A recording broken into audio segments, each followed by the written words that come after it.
What's going on, ladies and gentlemen? It's your man Tuck from BOREDinDE. Tonight I got Mr. Can I say the whole government? Please, go ahead. The whole Ian mm-hmm.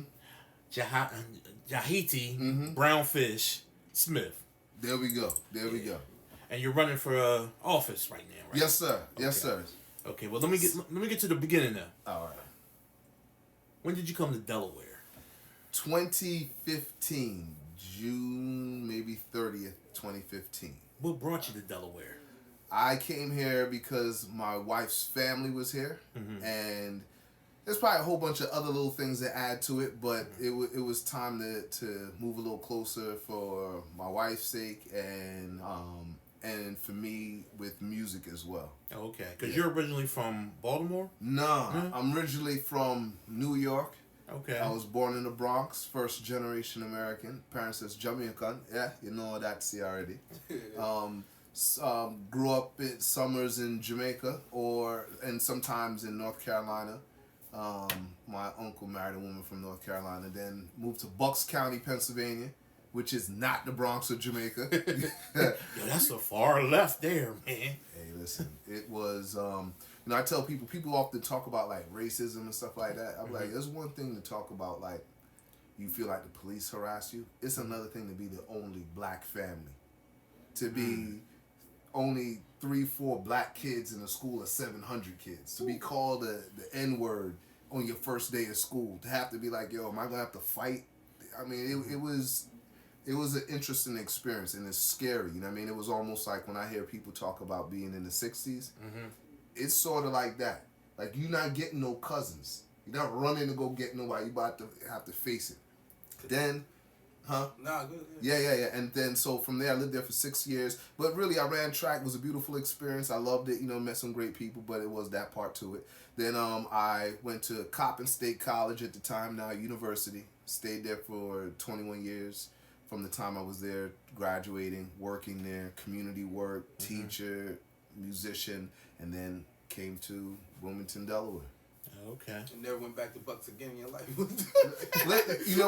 My mom lives outside of Bucks County. I'm gonna go to my next school reunion. I haven't gone back, but the magic of Facebook, a lot of these guys I know now, but I lost touch because when I went to Jamaica, and so New York is the same thing. I was in Jamaica. I came back, and my parents found a new house in Pennsylvania, Bucks County. So I never got the chance to say goodbye to anybody. Like, I'll see you next. You wanted to say goodbye?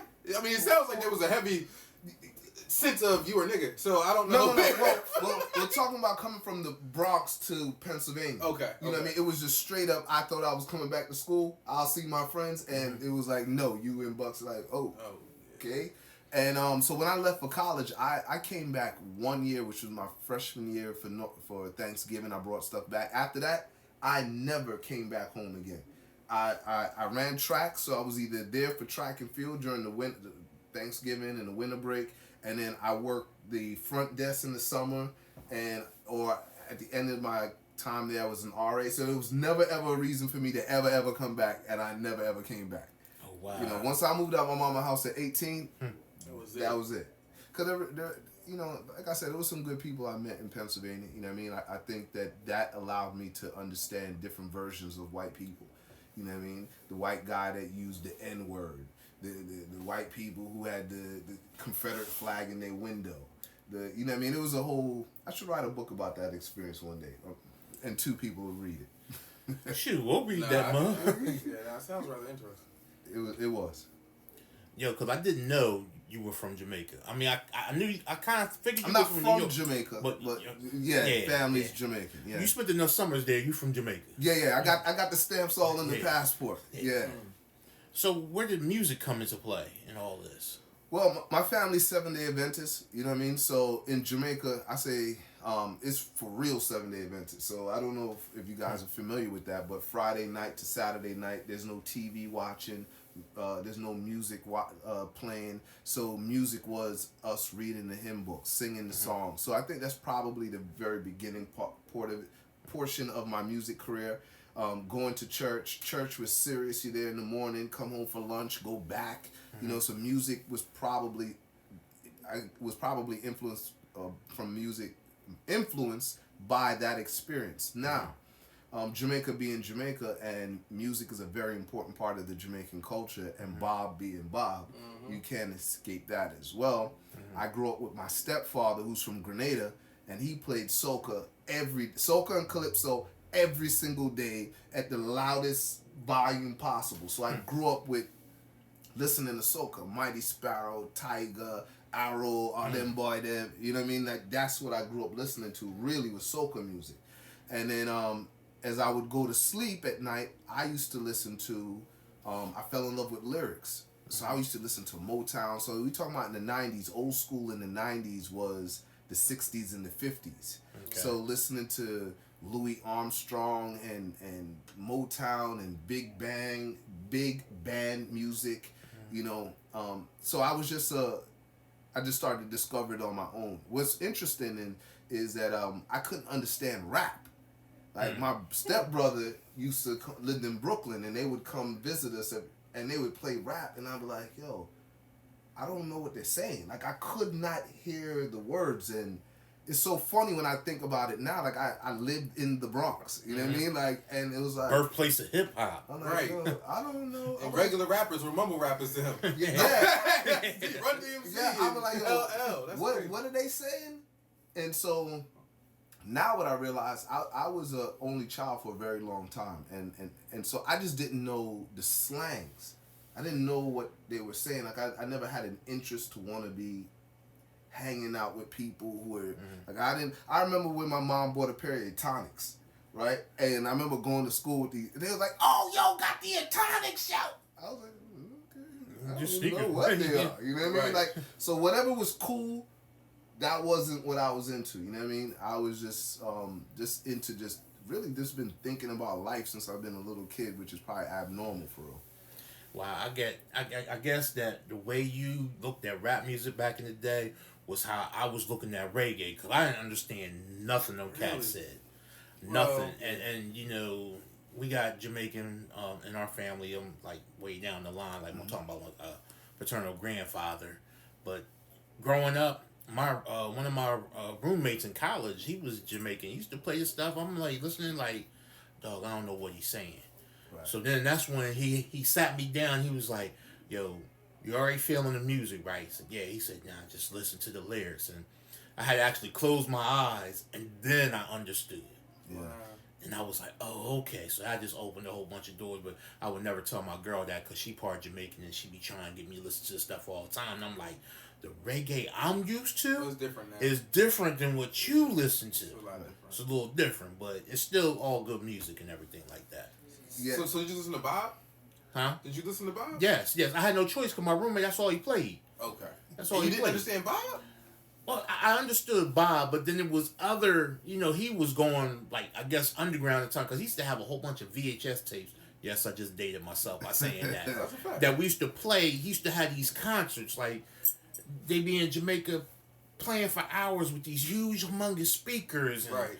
And they singing. I'm like, yo, I don't understand that. That's when he was like, yo, you got to close your eyes. And I'm like, okay, I see what he's saying now. Because before, I had a hard time talking to Jamaicans. Like, they were talking. I'm sitting there like, dog, that's a whole new language to me. I don't know. Mm-hmm. But, you know, had that experience. And music's universal. If you just sit down and listen, it all makes sense. Speak to yourself. I think the first hip-hop artist that I connected to was Special Ed. Mm-hmm. And then once again, because he had a Jamaican thing. Mm-hmm. And KRS-One.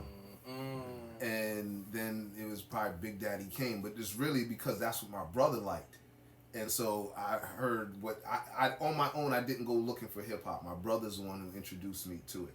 I would say even in college in whatever this 96, I was never a Pac fan, and like I knew the music, but I didn't connect to me. He's the one who I remember he came to visit me one time, and he brought Machiavelli, and I was like, yo, this I kind of dig this, you know. So my brother Kenyon, shout out to Kenyon. Has been my like the gatekeeper or the person who introduced me to hip hop. I appreciate him for that. Okay. Now I gotta ask you, with your music, you played one song last time we was together, and it was a dedication to your best friend who, you know, he passed away and everything. Rest in peace to him. Tell me a little bit about him and the song, because from what I understood, y'all had a nice long journey together. Like that wasn't like my best friend 5 years. We're talking y'all were rascals growing up and. Well, not that far back. Not that far back. So I met him at Coppin. Okay. So the beautiful thing about our friendship is that it was always rooted. Knowledge and higher self was the foundation of our friendship. And so while I lived in the dorms, I used to hold these religious conversations on Friday. So Coppin State has Friday at noon. There's no classes. It's for intellectual thinking, whatever you want to call it. And he was hosting these same religious events on the campus. We didn't know this. And so one day somebody was like, Ooh is doing that. I'm like, who? Like, Ooh. That's Derek Jones. And so we met each other. And then it was casual, like, yeah, that's what's up, blah, blah, blah. And he rapped, you know what I mean? And all my other friends, Solar, Mason, all those guys were like, so basically at Coppin, you have the people who live in the residence hall and the commuters. And I was a residence hall person, right? And then, but I say that our friendship started one day. He's coming out of the one building where we had classes. And I'm going in, and he's at the door, holding the door open. And he has a book in his hand, and I say, "Yo, what's that book?" And he's like, "It's called The Broader Files by Anthony T. Broader." And I went and got the book, and for me, our friendship kind of started on that, because that book has so much. It's an introductory book to just knowledge about being African, just certain things, concepts in that book. You know what I mean? That connects our friendship. Two things I'll drop real quick. One, the fact that African Americans would be at one point called Afro Americans. Like you connected to a hairstyle. You know what I mean? And now they say African American, but at one time it was Afro. Yeah, like word.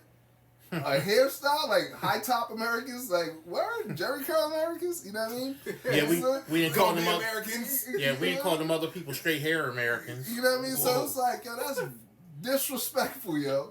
And the other thing was acknowledging the African power of the number 13. I don't want to say African because Africa's a big place, but the number 13. And then you think about the fact that there's an African pyramid on the back of the American dollar.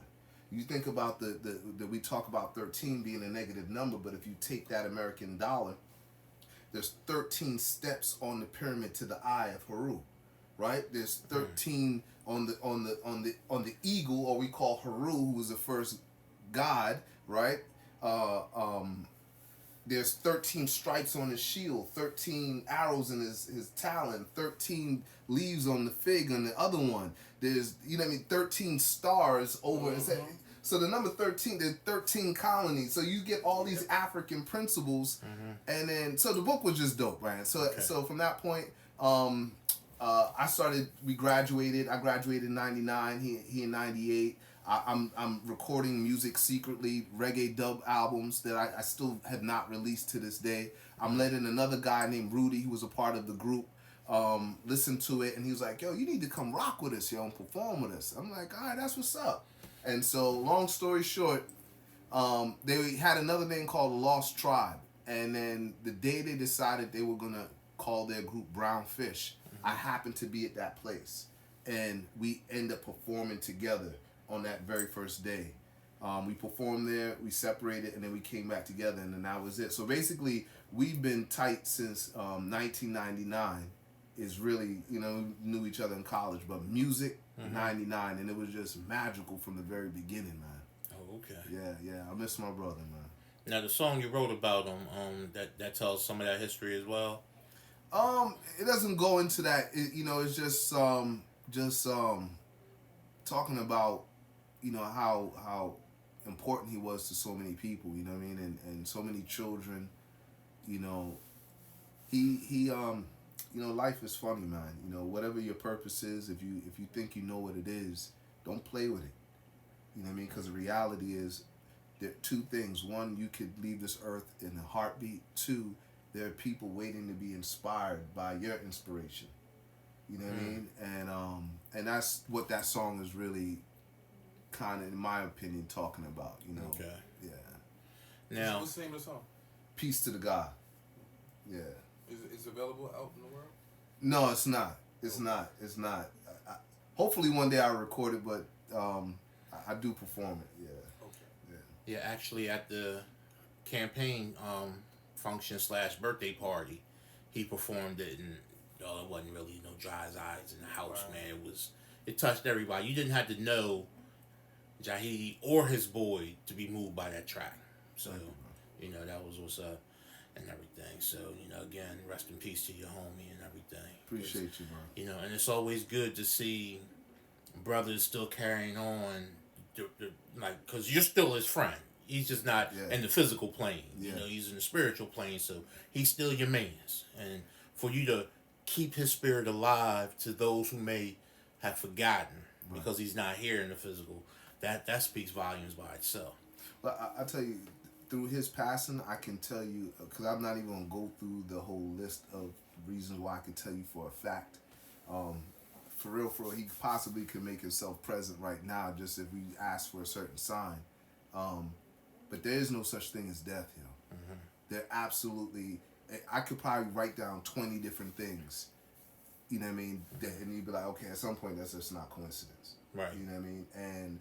But we're trained to, most people were trained to be afraid of those things. Mm-hmm. So you're just going to block it. It's like having glasses on top of your head and you searching for them. And you're like, where are my glasses? Oh, there they go. It's just like that. Our ancestors, our friends, the people closest to us, they're close. Mm-hmm. It's just a matter if you're in tune to be able to see, or if you want to. So some things make you go crazy for real, so you just don't see it. Right. You know what I mean? Right. Yeah. It's as they say, the energy that doesn't die. No, that's scientific right there. Mm-hmm. Yeah. Now, as far as your other work, you work with troubled youth. That's the main contract. Yes. Work with young men. Now, one young lady who are returning to the community with, at one point it was all adjudicated handgun charges. Mm-hmm. But yeah, that's the serious work that we're working on right now, and kind of been doing it for years, really. Mm-hmm. Whether at when I taught at Gilmore Elementary or Calverton Middle School in Baltimore, they were labeled emotionally disturbed, but those are the same kids now in a different state. You know what I mean? Same product. Yeah. Now, before we had the cameras rolling, and when we was waiting for my producer to show up, we were talking about, how you still do music, but you're not actively in it because it took up a lot of the time, and you felt that everything that was going on, your wife, the number one person in your life, was coming third. Yeah, that was something I did for a long time, you know what I mean? And it's like when you're working with a population of kids or human beings that nobody cares for, no one wants to give a shot to, you know what I mean? It's just, people are afraid of them. There's very little you can tell me that's going to make me say that thing is more important than me giving to these kids. Because they don't have anybody. Right. You know what I mean? And even the music, my wife came third because it was music before her and that. And I don't do music that's like, come on, let's shake our booty. Mm-hmm. My music to me is a ministry. Mm-hmm. You know what I mean? So there's a certain message that is with the music. So I look at it as a ministry. So if someone say, yo, can you do this show? Da-da-da. I'm like, yeah. Mm-hmm. You know what I mean? But then it just comes a point where, as a man, you just got to put some priorities. And I can do without the music. I can do without this particular work. I can't do without my wife. Right. You know what I mean? Mm-hmm. So that's just the reality. And I wouldn't want her. She can't come third no more. And, this politic thing, Oh, yeah, because we about to get into that. It kind of, the fact that I have a brilliant wife that can support me and help in thinking through this process is a benefit. But if she weren't that type of person, she would be coming after something again. You know what I mean? But she's on this journey with you. Oh yeah, by your side. We're gonna be victorious, partially because she is by my side. That's real. Now tell us about that. It's Sixth district. Smith for the 6. Yeah. City council and everything. Yes. Now, what made you decide to run? Well, one, I went to school for politics, so this is something that I've been aware of and I studied for my life. I grew up in a political family, just in Jamaica. and I'm a vice president of the Browntown Civic Association. Okay. So in that process and through my work as a director, I started becoming aware of resources that seem to not make it to civic association meetings, you know, and just becoming aware of, okay, you know what, at first it went from a position where I wanted to be able to figure out how I could support the current incumbent. And then at some point it went to, you know, I actually think that I'm better for the job. You know what I mean? And just in line of what I said earlier, if you think you could do a better job and you sit on the sideline and you're afraid or whatever, you got to step up. And so that's why I decided to step up, because I can execute and do the job better. I'm inquisitive about finding resources and connecting resources to the most vulnerable parts of our community, which are children and our aging population, you know. So there was always a passion for it. Like I said, I studied it, but there was a purpose, there was a reason. If there was no reason for me to run, I would not have ran. Yeah, because you really, I think politicians is this weird thing where people think there's all this benefit to it and all this type of glory or something like that to it. It really, you'd be amazed at what you give up for whatever little other leverage people know you and all that. It's not. Like what? What are some of the sacrifices? You must be you have to be perfect. You know, you're not allowed to. You very rarely will see a politician at an event having a drink. Just stuff like that. Being captured with a drink in your hand, you're not allowed to do. Right. A person wouldn't even be like, "What do you mean? I can't just what's it working now?" No, because you can't be perceived as inebriated. Whatever it could be that. It's just these long-standing things that exist, you know. You can't, as a social scientist, I have ideas about a lot of stuff. I'm no longer allowed to just have random thoughts or encourage random thoughts about random ideas, because then people take them out of context. And next thing you know, they run in an article on you. He said, we think flying car, you know, whatever the thing is. So it's a very isolated situation. I'm canvassing right now, going through the neighborhood, introducing myself to people I don't know. And I can tell you, some of the politicians that I know are some of the best politicians. There's somebody out there talking about them like a dog. Yeah. For one thing they didn't do. He was like, gee. I'm like, yo, this person is... All it takes is that one pothole that never got filled. And so it's a lot. So you take on this thing where, and we're just talking about you know how to do your job. If you don't know how to do your job, it takes on a whole next level of how people speak of you and speak about you. And I hope to never be in that position. You know what I mean? But the reality is, you can't be. It's a lot, man. You know, like I said, my family's in politics in Jamaica, and it's a little more on a national level. And you know, you post a video, there's gonna be people talking about your mother. Your mother should have did it. You're like, yeah. You're disrespectful. Like, talk about your wife, all kind of stuff. You know, it is a lot of privacy that's given up. But once again, if you think you can do this job well, if you think, hey, I have something to contribute, you know, Tuck, you and I are talking about, you're like, hey, look, I want to see my artist friends have a place to be able to share their art. Right.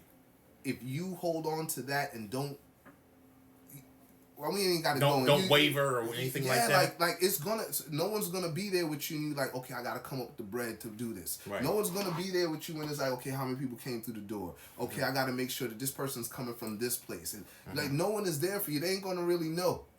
You know what I mean? They're like, thanks, Tuck. Like, yeah, I gotta pay this damn electric bill. Yeah, I figure that out. You know, so with whatever you try to go and do, there's some other side that people don't see. And so I think for when it comes to politics and politicians, there's a side that you just won't naturally see because nobody really cares. And you know, while you were talking, I just sat here and put it together in my head. You go by Jahiti Brownfish. Brownfish is the name of the group, yeah. Yeah, but you live in Browntown. Yeah. Yeah. That's a match made in heaven by itself. Well, let me tell you this. My family, although they leave the last so my family's from the country of Jamaica, right? Mm-hmm. So my family, my mother's side of the family, they're originally from Brownstown. Oh, so when I moved here, I kept saying Brownstown, and people were like, well, you're not from here. I was like, no, listen, let me tell you, I've heard the S on that my whole life. Mm-hmm. But now I gotta drop the S, you know what I mean? But there's different little symbols and things that, for me, it becomes a spiritual thing. You know, I just give thanks that God has ordered my life where I've had to make very few decisions. Mm-hmm. God has put me in a place where it's like, my son, you know, this is it, you know? And although I believe I'm ordained to win this particular race, really the higher ground is their ideas that I believe we need to be focusing on. Mm-hmm. So whomever wins, I hope that the people hold them accountable to the ideas that I'm bringing. Right. You know what I mean? Because ultimately, I don't believe government can fix our issues. It's about us creating a system, the civic associations, creating a way for us to volunteer and give back. You know, Bayard Middle Elementary School, I think there's 400 kids there. A couple years ago, they had 1,400 suspensions, and those are on paper. Mm-hmm. You have grown men, black men in Browntown that have kids that are in that school without mentors that we walk past every day. Wow. So why wouldn't the Civic Association start a youth committee and then now start a group where we go up to the school, maybe Friday at noon, have pizzas, talk to the boys, and then we're going to see you in the community.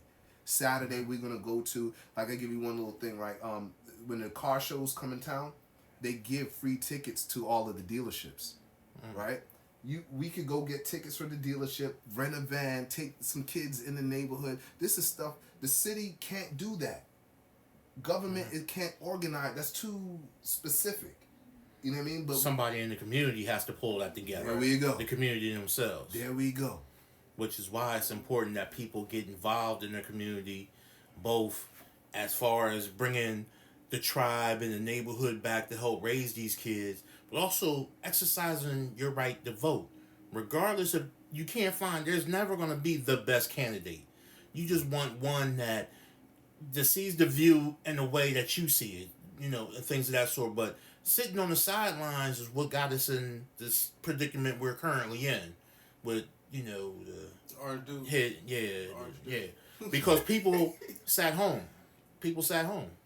And his scare tactics and, you know, his way of doing things, he scared his people to come out. He scared them to come out.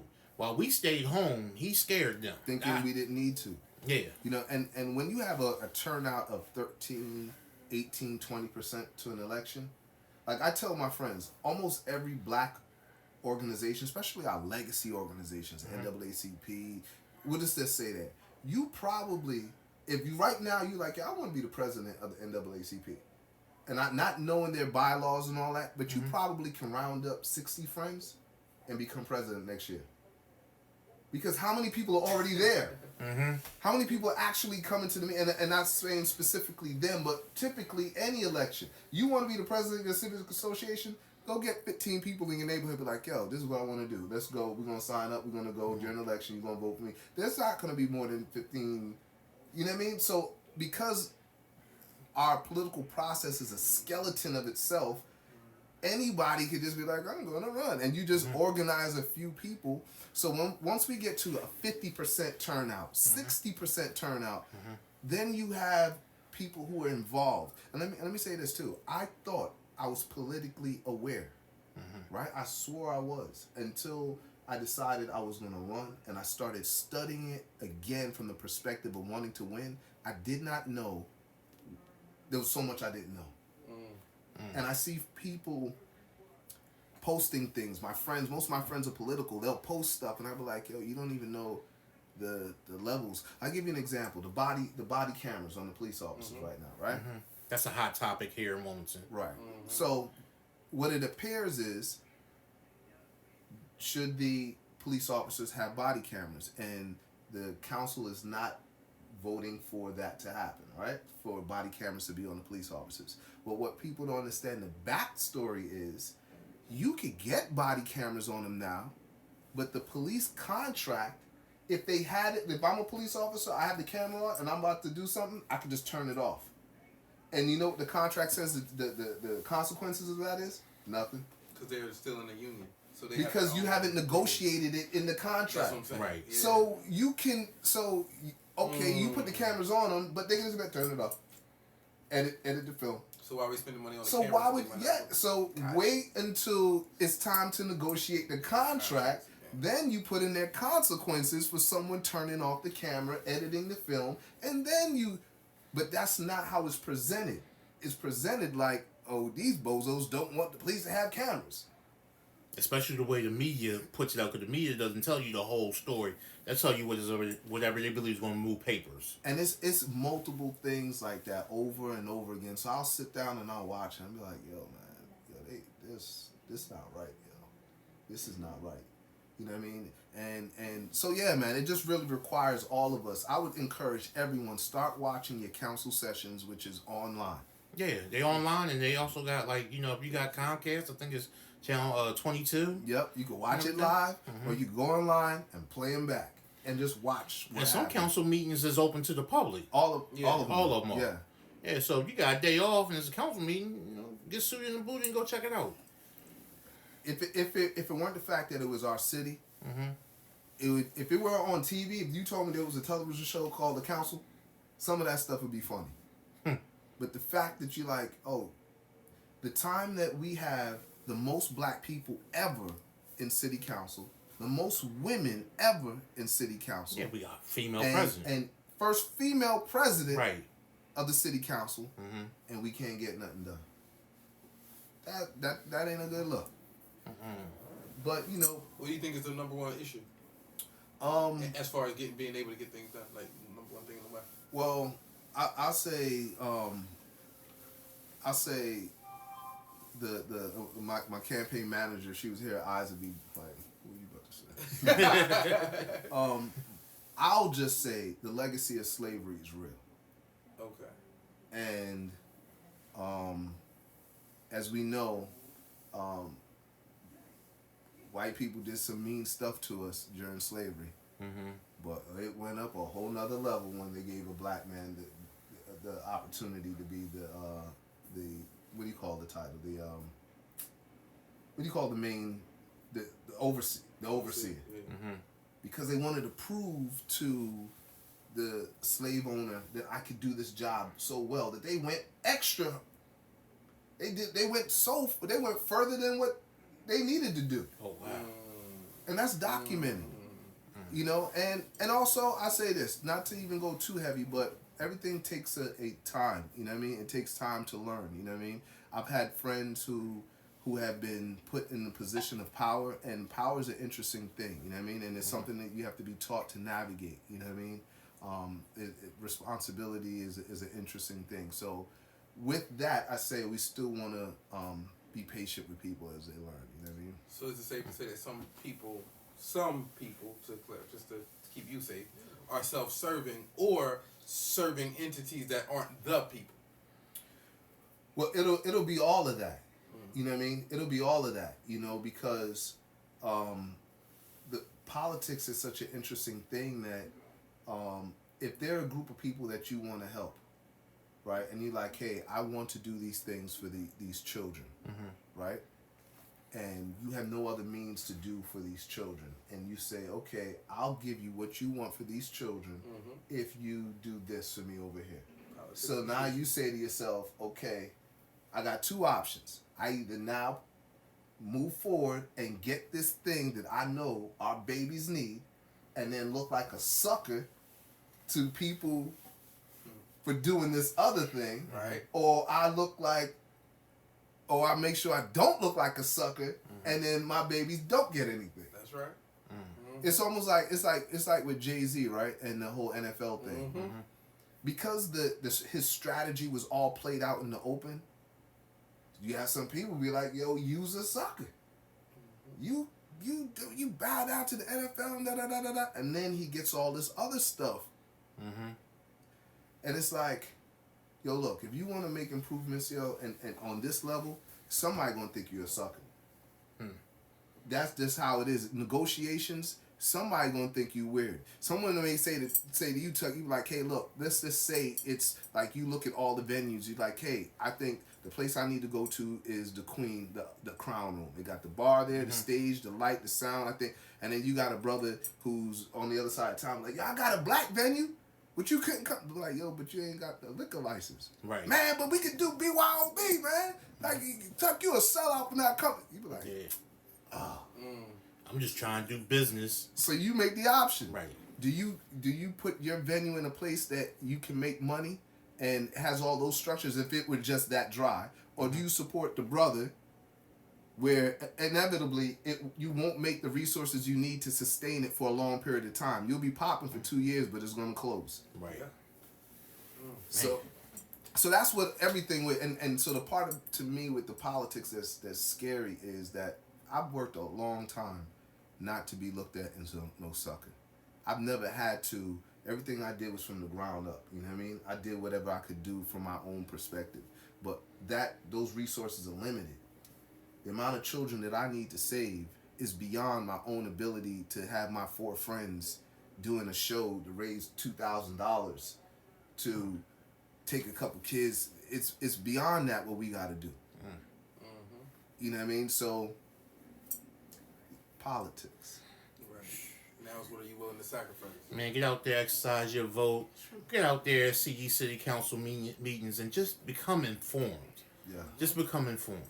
Yeah. So before we roll out, man, I need you to tell me where we can find you. Okay, if you want to check the music, JAHITI world.com. If you want to find anything about the campaign, which is Smith for the 6, that's SIXTH.com. And just Googling Jahiti, JAHITI, or Ian Jahiti Smith. Either one of those ways that you'll eventually find me. Man, can I tell you, man, it's been a pleasure and an honor to have you up here. You really dropped some gems that we definitely gonna rap about and everything like that. And man, I appreciate you coming out, man. You know. Well, I appreciate both of y'all for taking the time out of your life to make this happen. You know what I mean? Like we talked before. I don't care how articulate you are, how well your songs are, all of that. If there aren't reporters, photographers, videographers, producers supporting you, you just cool to yourself and you and your little crew. Right. So thank you, man. Thank you. Oh man, that's what's up. Well, ladies and gentlemen, it's your man Tuck from BOREDinDE. If you haven't already, be sure to subscribe to the site. It's at www.BOREDinDE.com. For our social media, it's all at BOREDinDE. And until next time, peace.